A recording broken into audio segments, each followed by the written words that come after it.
የተውሂድ ሰዎች እኮ ከነሱ በላይ ዕውቀትን የሚያውቅ የለም። ከነሱ በላይ ግን ለህዝብ አዛን የለም። ነቢዩ ዓለይሂ ሰላቱ ወሰላም ላ ተሱቡል መውታ የሞተን ሰው እንዳትሳደቧል። ለምን? ፈኢነሁም አፍደው ኢላ ማ ቀደሙ ወደ አሳለፉት ሥራ ሄደዋል። እንዳትሰድባቸው።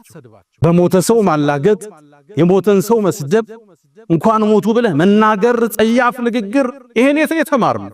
አይ የምንሳደበው ምንተቸው እኮ እንዲህ ሰው ስለነበር ቢድዓ ያራምዳል። ቢድዓ አይደለም ኩፍር የሚያላምዱትን ያራመደውን አቡ ጀህል እንዳልሳደብ ታዘን። አቡ ጀህል በእስልምና ታሪክ እስልምናን ነብዩን ያስቸገረ ግለሰብ የዚህ ኡማ ፊርዓውን ብለው ስም ያወጡለት ናቸው ነብዩ አለይሂ ሰላቱ ወሰላም። ታዲያ መካን ከፍተው ሲገቡ የአቡ ጀህል ልጅ አባቱ ሙታል ኢክሪመቱ ብኑ አቢ ጀህል አገር ለቆ ደየመን ሄደ። ረሱል ካዙ ይገሉኛል ብሎ ያኔ ሚስቱ ሰልማ ነበር። ወደ ነብዩ አለይሂ ሰላቱ ወሰላም መጣች። የአላህ መልእክተኛ አለቻቸው፣ ኢክሪማ እባክህን እኔን ምልጃ ልጠይቅ ወደ አገሩ ይመለሳለች። ሰላም ሰጥቼሻለሁ ይምጣላት።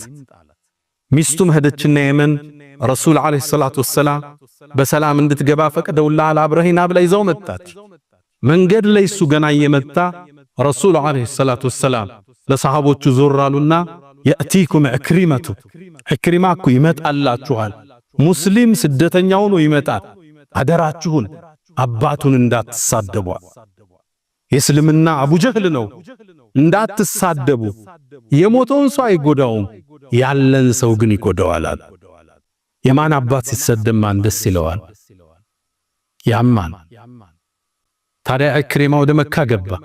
ነብዩ አለይሂ ሰላቱ ሰላም ቆሙ፣ በፈገግታ ኢክሪማን ተቀበሉት። ኢክሪማ ከአባቱ ጋር ቡሩክ በርካታ ሰሃባ ይገደልን።